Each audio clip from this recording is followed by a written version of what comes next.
Hello friends, हानिया study point में आपका बहुत बहुत स्वागत है। फ्रेंड्स, आज हम आदिकाल की पंक्तियाँ और आदिकाल के जो प्रसिद्ध कथन हैं उनके बारे में चर्चा करेंगे। फ्रेंड्स, क्लास को ध्यान से समझना है। अगर आदिकाल से कोई भी कथन परीक्षा में आता है तो आप कोई भी कथन छोड़कर नहीं आएंगे। ठीक है, तो चलते हैं क्लास की तरफ और देखते हैं पहला कथन। पहला कथन है, जबकि प्रत्येक देश का साहित्य वहाँ की जनता की चित्तवृत्ति का संचित प्रतिबिंब होता है, तब यह निश्चित है कि जनता की चित्तवृत्ति के परिवर्तन के साथ साथ साहित्य के स्वरूप में भी परिवर्तन होता चला जाता है। ये कथन किसका है फ्रेंड्स? ये कथन है आचार्य रामचंद्र शुक्ल का। ठीक है फ्रेंड्स, आपको इसी तरह से ध्यान रखना है। ये कथन बहुत ही महत्वपूर्ण है। आप इनको एक बार ध्यान से पढ़ लेंगे तो परीक्षा में आप कथन से संबंधित कोई भी सवाल गलत करके नहीं आएंगे। ठीक है फ्रेंड्स, आगे चलते हैं, देखते हैं अगला कथन। फ्रेंड्स, ये कथन TGT, PGT, LT grade, GIC और जितनी भी हिंदी से संबंधित परीक्षाएं होती हैं उनमें सभी में ये महत्वपूर्ण रहता है। ठीक है, आपको ध्यान से पढ़ना है।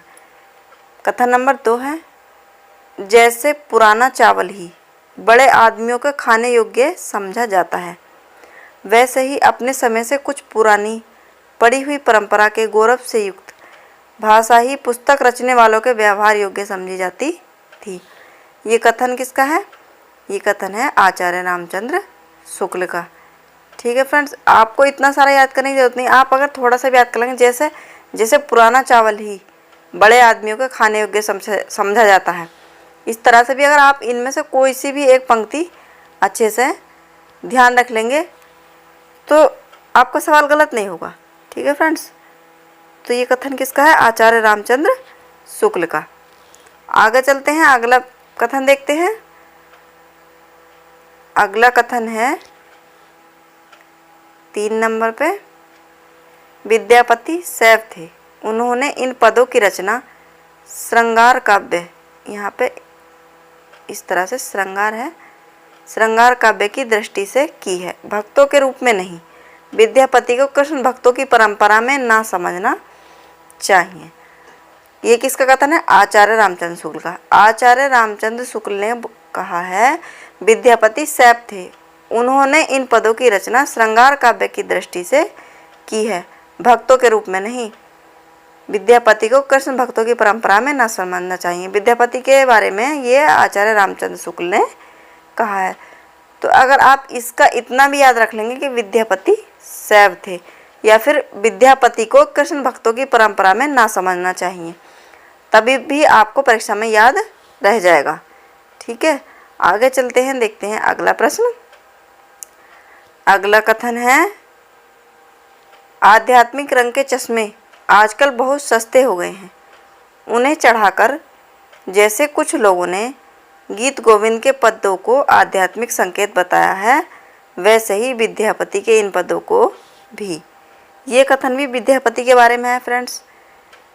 जैसे कि आध्यात्मिक रंग के चश्मे, इस तरह से भी अगर आप इतना भी यहाँ तक याद कर लेंगे, ठीक है, या वैसे ही विद्यापति के इन पदों को भी, इस तरह से इसमें से कोई सा भी लाइन छोटी करके आप अपने दिमाग में रखेंगे कि ये बात किसने कही थी, तो ये आचार्य रामचंद्र शुक्ल ने ये कथन बोला था। ठीक है फ्रेंड्स, आपको ये बहुत ही महत्वपूर्ण कथन है, आपको ये ध्यान रखने हैं। आप चाहे इसको बड़ा रूप करके याद कर लीजिए चाहे छोटा, लेकिन ये कथन परीक्षा में आते ज़रूर हैं और इनसे 1-2 प्रश्न तो पक्का ही आते हैं। ठीक है फ्रेंड्स, आगे देखते हैं। 5 नंबर पे है, प्राकृत की अंतिम अपभ्रंश अवस्था से ही हिंदी साहित्य का आविर्भाव माना जा सकता है। जैसे गाथा कहने से प्राकृत का बोध होता था, वैसे ही दोहा या तुहा कहने से अपभ्रंश या प्रचलित काव्य भाषा का पद समझा जाता था। ठीक है फ्रेंड्स, तो ये कथन किसका है? ये कथन है आचार्य रामचंद्र शुक्ल का। इसको भी आप छोटा करके याद कर सकते हैं, प्राकृत की अंतिम अपभ्रंश अवस्था से ही हिंदी साहित्य का आविर्भाव माना जा सकता है। या फिर यहाँ से याद कर सकते हैं, जैसे गाथा कहने से प्राकृत का बोध होता था, वैसे ही दोहा या दूहा कहने से अपभ्रंश या प्रचलित काव्य भाषा का बोध समझा जाता था। ये कथन आचार्य रामचंद्र शुक्ल का है। वैसे तो ज़्यादातर कथन आचार्य रामचंद्र शुक्ल के ही हैं, लेकिन फ्रेंड्स कभी कभी ऐसा नहीं है कि हम इस तरह से याद करेंगे जो भी कथन आएगा वो आचार्य रामचंद्र शुक्ल का ही आएगा, लेकिन आप थोड़ा थोड़ा इन कथनों को छोटा करके याद रख सकते हैं। आगे चलते हैं, देखते हैं अगला कथन। अगला कथन है, जिस समय से हमारे हिंदी का अभ्युदय होता है वैसे लड़ाई भिड़ाई का समय था, वीरता के गौरव का समय था और सब बातें पीछे पड़ गई थी। आचार्य रामचंद्र शुक्ल का कथन है ये, ठीक है।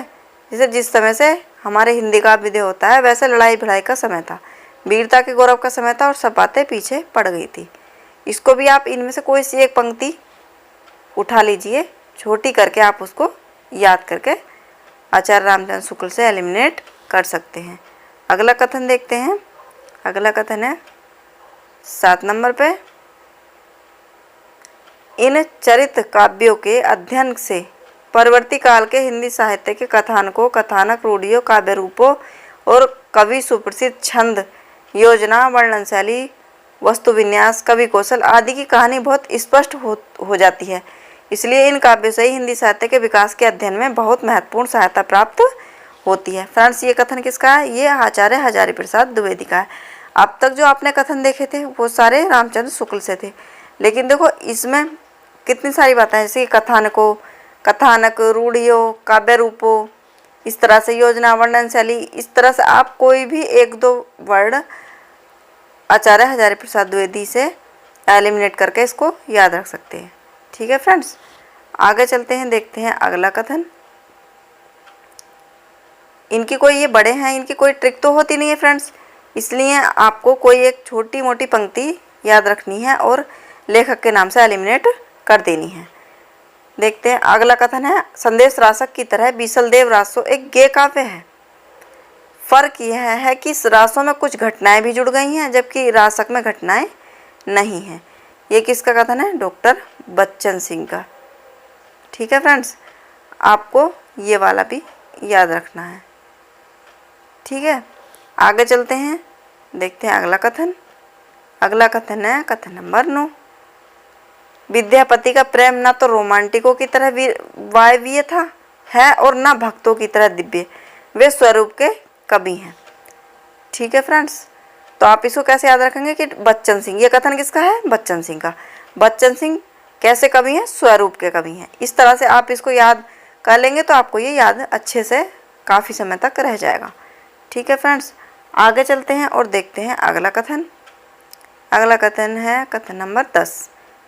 खुसरो के बारे में है ये।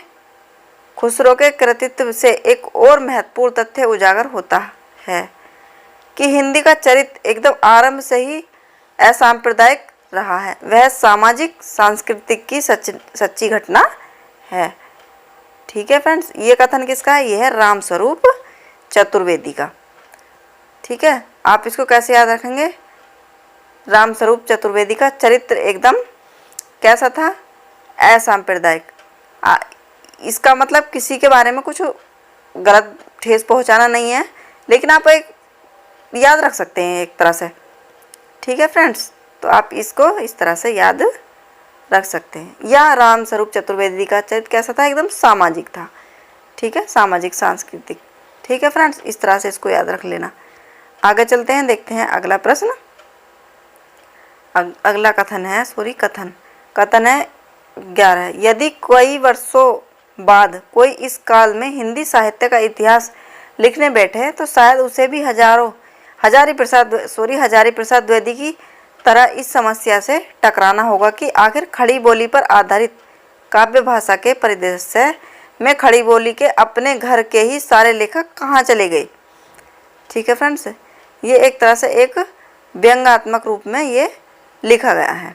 ठीक है फ्रेंड्स, तो ये भी रामस्वरूप चतुर्वेदी का कथन है। ठीक है, तो इसको भी आप इस तरह से याद रख सकते हैं कि रामस्वरूप चतुर्वेदी के अपने ही घर के सारे लेखक कहाँ चले गए थे। ठीक है फ्रेंड्स, आगे चलते हैं और देखते हैं अगला प्रश्न। कुछ चीज़ें ऐसी होती है फ्रेंड्स, इतनी सारी चीज़ें एकदम से याद नहीं रहती हैं, तो उनको आप ट्रिक के माध्यम से, कुछ वर्डों के माध्यम से आप उसको एलिमिनेट कर सकते हैं और काफ़ी समय तक याद रख सकते हैं।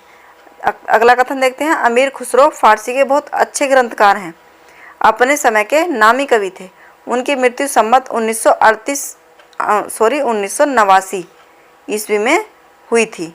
ये कथन किसका है? ये कथन है आचार्य रामचंद्र शुक्ल का। आचार्य रामचंद्र शुक्ल ने अमीर खुसरो के बारे में ये लिखा है कि वे बहुत अच्छे ग्रंथकार थे।